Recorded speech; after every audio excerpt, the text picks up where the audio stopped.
Selamat siang pemirsa, saya Kiki Nasution kembali hadir menemani Anda dalam Sumut hari ini siang. Siang ini kami telah merangkum sejumlah informasi terkini diantaranya. Dua paslon wali kota dan wakil wali kota Medan jalani pemeriksaan kesehatan. Spesialis pembobol ruko di kota Medan ditembak petugas kepolisian sektor Medan Timur. Bupati Batubara berikan ratusan kartu tani.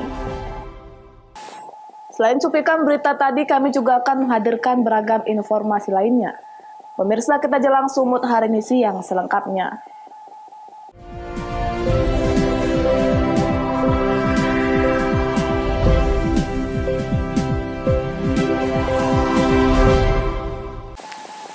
Pemirsa, dua bakal pasangan calon wali kota dan wakil wali kota Medan Rabu sore selesai melakukan pemeriksaan kesehatan selama 9 jam di RSUP Adam Malik Medan. Pemeriksaan kesehatan melibatkan 85 tenaga dokter spesialis.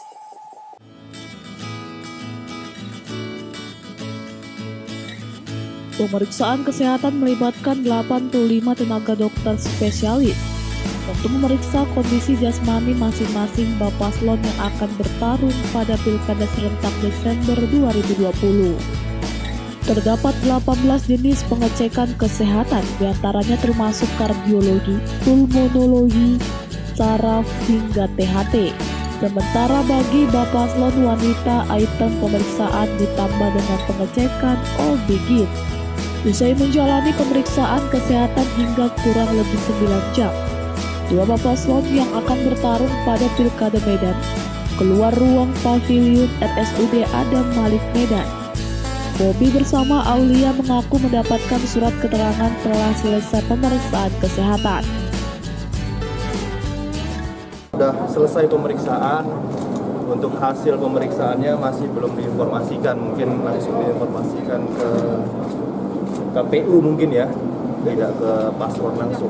Bagaimana Bang dari tahapan-tahapan saat ini, bagaimana penjalanannya? Ya, karena rame-rame sama paslon-paslon dari beberapa daerah, ya nunggunya nggak kerasa lah Bang, bisa kita ngobrol-ngobrol, bisa tukar-tukar pikiran, lebih enak lah. Ada kendala Bang? Nah, nggak ada lah, alhamdulillah lancar. Bang Aulia gimana? Kalau Bang Aulia ada persiapan khusus nggak nih Bang sebelum pemeriksaan Sepatunya kesehatan baru hari ini? katanya. Nggak ada, kita berdua istirahat yang cukup aja. Istirahat cukup, karena memang ada 18 tahapan yang sudah ditetapkan oleh KPU untuk pemeriksaan medical check-up.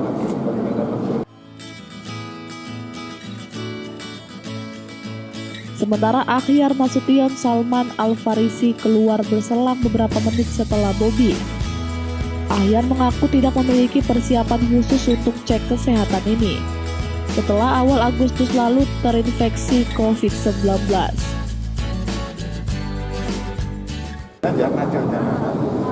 Telah menjalani pemeriksaan kesehatan sebagai persyaratan ada, kalau laki-laki 18 item, kalau perempuan 19 item, kadar tambahan oksigen.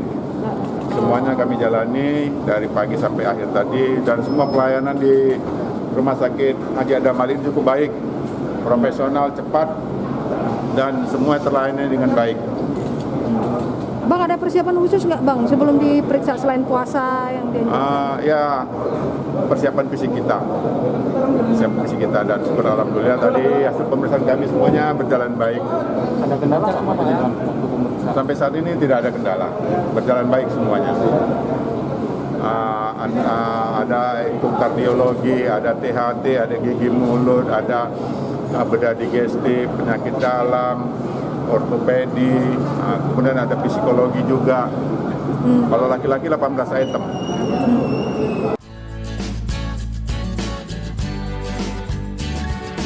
Rumah Sakit Umum Pusat Haji Adam Malik memeriksa sebanyak 20 paslon berasal dari 9 daerah yang akan dilaksanakan Pilkada serentak.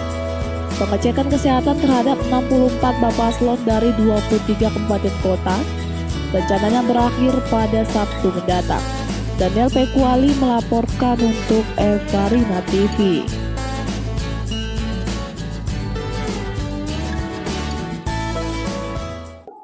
Sementara itu pemirsa, Kejaksaan Negeri Labuan Batu menahan seorang kepala desa yang terbukti melakukan tindak pidana korupsi dana desa sehingga merugikan negara sebesar 560 juta rupiah pada anggaran tahun 2019 lalu.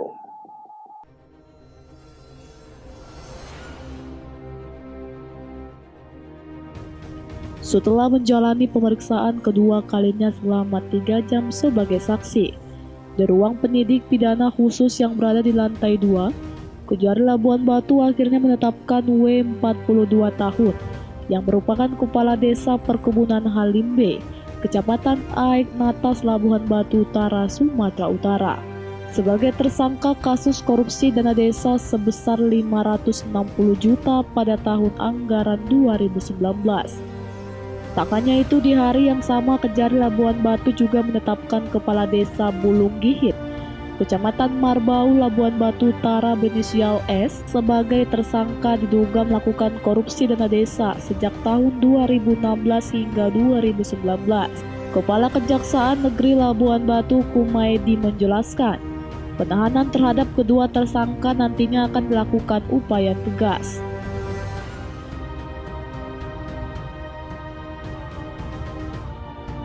Pada hari ini penyidik kami dari Kejaksaan Negeri Labuan Batu telah melakukan penahanan terhadap tersangka dana desa di Desa Halimbe, Labuan Batu Utara. Penahanan ini kami lakukan karena menurut penjelasan dari penyidik kami yang diketuai oleh Kasipsus, dikhawatirkan akan melarikan diri atau menghilangkan barang bukti. Dana desa di lokasi lain, yakni dari Desa Bulung Gihit, sudah kita berulang kali kita lakukan panggilan, tapi sampai saat ini yang bersangkutan belum bisa datang ke kantor Kejaksaan Negeri Labuan Batu tanpa alasan. Untuk itu kami akan melakukan langkah-langkah berikutnya. Sebelum ditahan di Mapolres Labuan Batu, tersangka W ditemani istrinya ini menjalani rapid test COVID-19 di RSUD Rantau Prapat. Ucok Sitorus melaporkan untuk Evarina TV.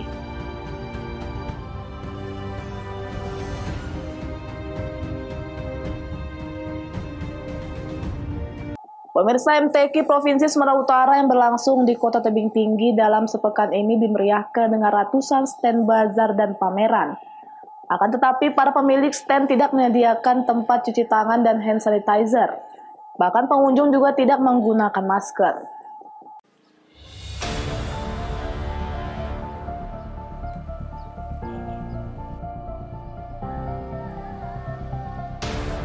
Ratusan stand bazar serta pameran MTQ yang berada di sepanjang jalan gereja dan jalan Sutomo Kota Tebing Tinggi abaikan protokol kesehatan. Terlihat dari beberapa stand pameran dan bazar sama sekali tidak menyediakan tempat cuci tangan dan hand sanitizer. Bahkan penjaga stand juga tidak mengindahkan protokol kesehatan dengan tidak memakai masker. Hal ini membuat Sekda serta Kadis Kesehatan yang merupakan juru bicara COVID-19 Kota Tebing Tinggi mengimbau kepada pemilik maupun pengunjung stand untuk benar-benar mematuhi protokol kesehatan yang ada. Sekda berharap agar semua elemen yang memasuki arena bazar agar mematuhi protokol kesehatan yang ada. Sementara untuk stand yang semraut, Sekda mengatakan akan segera menertibkan melalui lining sektor yang ada.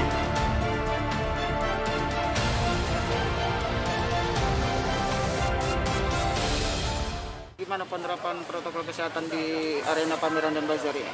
Ya, di arena bazar ini kita secara normatif tetap harus menegakkan protokol-protokol kesehatan.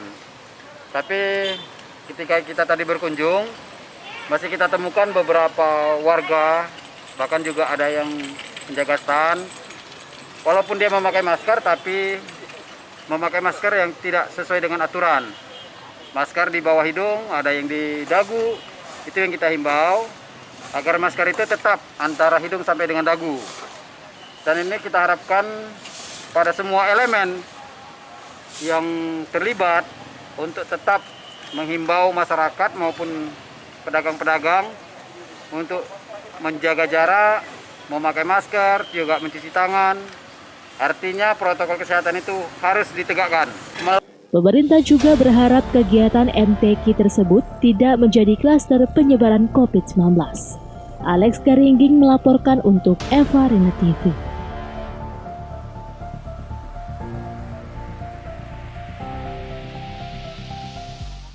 Spesialis pembobol ruko di Kota Medan ditembak petugas kepolisian sektor Medan Timur. Beritanya akan hadir sesaat lagi.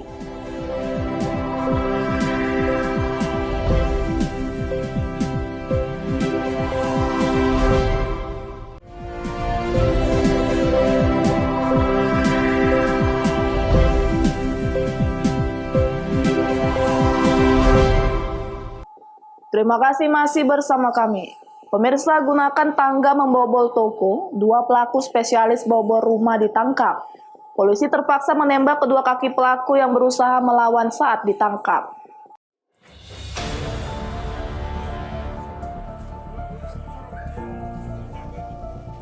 Rasa sakit akibat luka tembak di kaki kini dirasakan SU alias Ubay dan ZA alias Pablo untuk berjalan saja. Untuk berjalan saja, keduanya terpaksa dibantu oleh petugas kepolisian sektor Medan Timur. Kedua pelaku yang merupakan pemain lama ini ditangkap polisi tidak jauh di kediaman mereka di Jalan Pasar 3, Kelurahan Glugur Darat, Kecamatan Medan Timur pada Selasa kemarin. Keduanya diketahui melakukan pembobolan toko milik warga di Jalan Pasar 3, Kecamatan Medan Timur pada Sabtu 5 September 2020 lalu. Diketahui mereka sudah merencanakan aksi pencurian. Dengan menggunakan tangga, keduanya naik ke lantai 2 gedung dan merusak pintu belakang. Kapolsek Medan Timur Kompol M. Arifin mengatakan, para pelaku membobol rumah toko tersebut selama 2 hari berturut-turut. Aksi kejahatan keduanya tidak diketahui oleh penghuni rumah. Pencuriannya dilakukan pada malam hari dengan cara mencongkel rumah atau ruko tempat berjualan, selanjutnya mengambil barang-barang keyboard serta dispenser serta pakaian. Sudah sering mereka beraksi? Dari yang data yang kita ada sudah 2 kali melakukan. Ada tersangka lain dalam kasus ini? Mereka melakukan berdua dengan inisial DA dan SU. Mereka merencanakan berdua saja. Keduanya ditembak kenapa, Bang? Lakukan perlawanan kepada petugas, maka kita lakukan tindakan tegas tuh.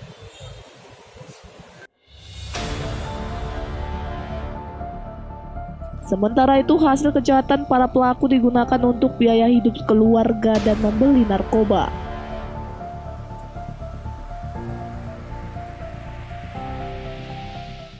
Satu orang pakai tali lah, Pak. Pakai tali, turunkan ke bawah. Iya. Nah, itu. Udah berapa kali, Bang? 2 kali sudah, Pak. Sama ini?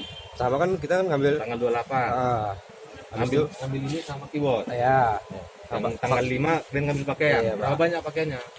Kurang lebih 150 ada? nggak sampai, Pak. 40. 60 ya? Kurang lebih segitu lah, Pak. Kan sampai 60 piece. 110 sampai, Pak. Ya, sekitar 60. Kurang lebih lah, Pak. Biasa lah, Pak. Sebagian ke rumah, Pak. Sebagian narkoba. Kelakuan, Pak. Kelakuan apa? Kelakuan apa? Kelakuanmu apa? Kami nggak tahu. Ya, kelakuan apa maksudnya? Apa itu? Biasa lah, Pak. Biasa apa? Hah? Narkoba ya. Narkoba. Dari tangan tersangka, barang bukti hasil kejahatan berupa keyboard, AC, dan pakaian disita petugas. Wahyu Pratama melaporkan untuk Eva Rina TV.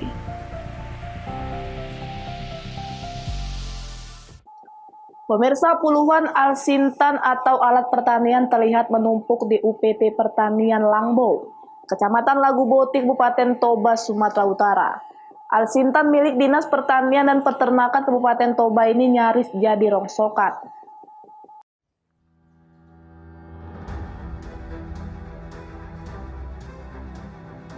Jenis alsintan mulai dari traktor besar, combine harvester, beko, mesin pipil jagung hingga mesin penanam jagung tampak ditumpuk di dalam gudang.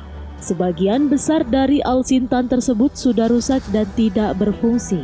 Padahal Dinas Pertanian dan Peternakan selalu mengucurkan anggaran untuk biaya pemeliharaan dan perawatan alsintan tersebut. Untuk tahun anggaran 2017 yang lalu, terdapat 388,2 juta rupiah yang dikeluarkan untuk biaya perawatan alsintan. Sementara di tahun 2018, biaya perawatan mencapai 411 juta rupiah. Kita yang tersedia ada traktor besar ukuran lebih kurang 60 PK untuk proses pengedukuan lahan dan proses pengolahan lahan. Saat ini keadaannya memang sebagian besar keadaan rusak dan itu belum bisa kita perbaiki tahun ini, mengingat ada refokusing anggaran pada kegiatan tersebut.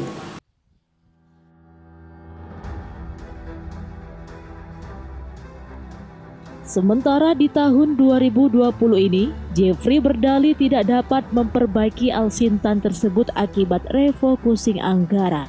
Alex Zetro Siagian melaporkan untuk Eva Rina TV.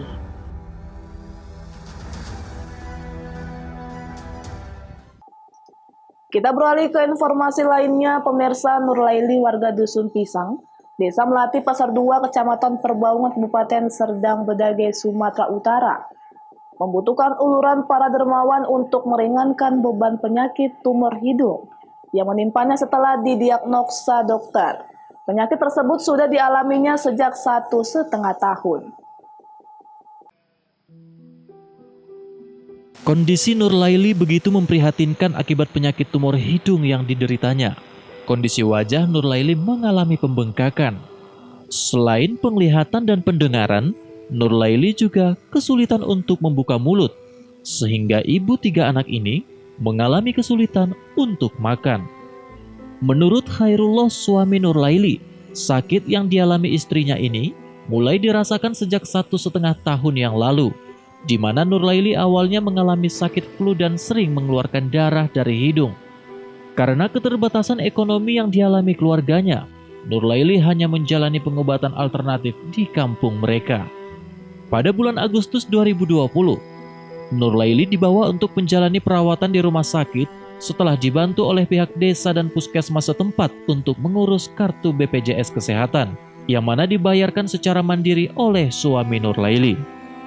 Rencananya dalam beberapa hari ke depan, Nurlaili akan menjalani rawat inap di salah satu rumah sakit di Lubuk Pakam, dan akan dilakukan pemeriksaan lanjutan untuk melihat penyakit dari bagian dalam wajah Nurlaili.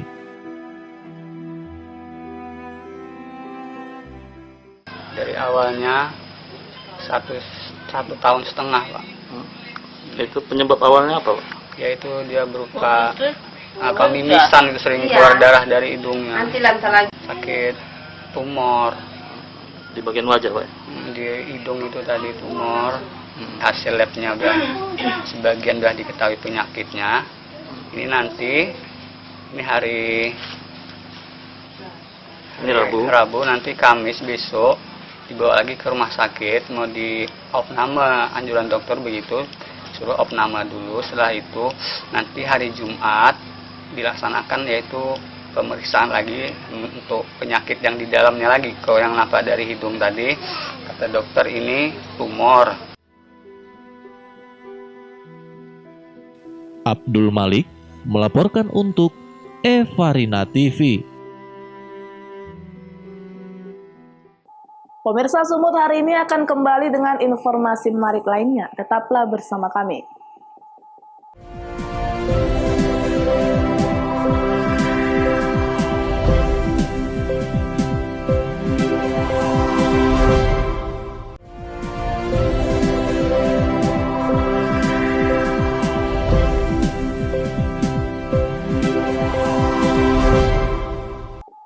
Terima kasih masih bersama kami.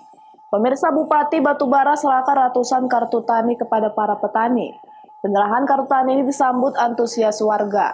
Manfaat kartu tani salah satunya untuk mempermudah dan membantu para petani dalam pembelian bahan pertanian bersubsidi.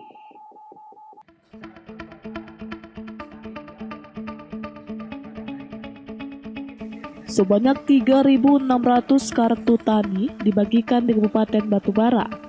200 kartu tani diantaranya diserahkan langsung Bupati Batubara Zahir kepada para petani di Desa Tanjung Prapat, Kecamatan Laut Tador, Kabupaten Batubara. Penyerahan tersebut disambut dengan antusias warga. Bupati Batubara Zahir mengatakan, kartu tani ini merupakan program Presiden Republik Indonesia dan Kementerian Pertanian bekerja sama dengan BNI.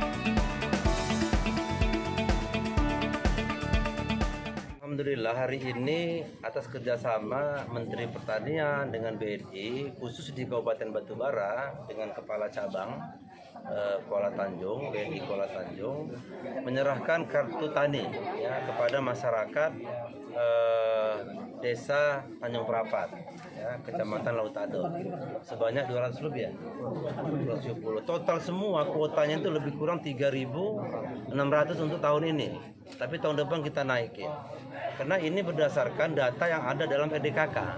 Jadi semua petani yang terdaftar dalam rencana definitif kebutuhan kelompok itu diinput melalui RDKK.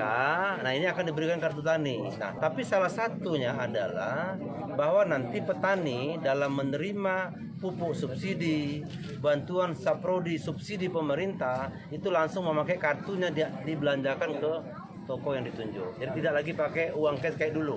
Karena takut kita terjadi penyalahgunaan terhadap uang yang diberikan. Nah, jadi diberikan dalam bentuk kartu. Nanti kartu ini dia gesekkan ke toko itu, maka dia sudah bisa mendapatkan barang subsidi itu. Nah, jadi inilah salah satunya. Tapi ini bisa juga nanti sebagai tabungan boleh ya? Tabungan juga boleh. Jadi kita juga membudayakan sampai ke kelompok tani, sampai ke petani untuk menabung. Nah, kalau nanti misalnya ingin mengajukan kredit usaha kur tani itu, nah bisa juga melalui rekening yang sudah ada. Kartu tani selain mempermudah dan membantu para petani dalam pembelian bahan pertanian bersubsidi dengan menggunakan kartu. Kartu ini juga dapat menjadi tabungan dan pengajuan dana kur. Taufik melaporkan untuk Evarina TV.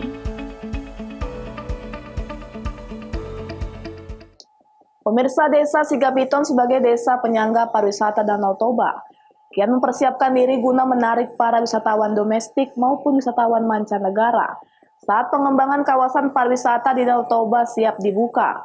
Desa Sigapiton tengah mengembangkan potensi dengan mengacu pada konsep agrowisata.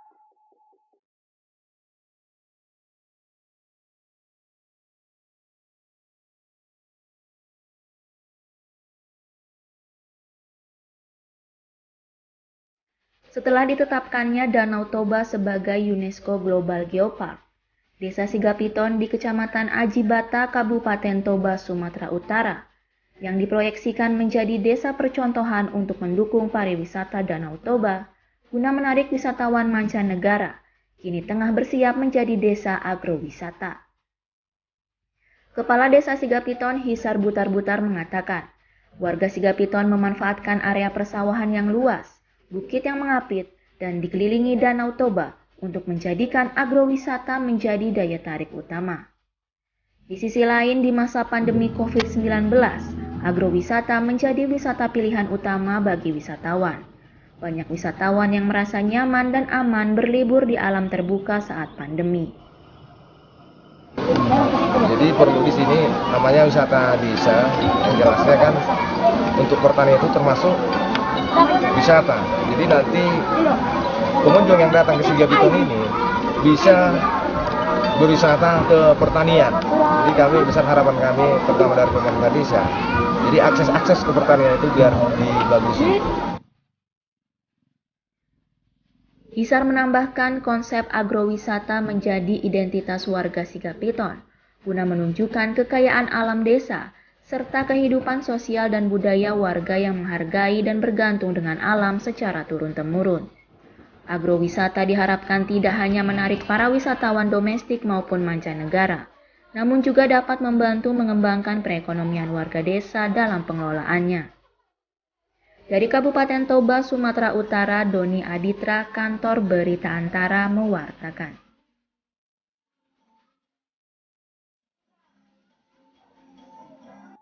Pemirsa, informasi tadi sekaligus mengakhiri pertemuan kita dalam Sumut hari siang.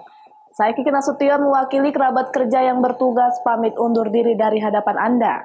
Terima kasih atas kebersamaannya dan sampai jumpa.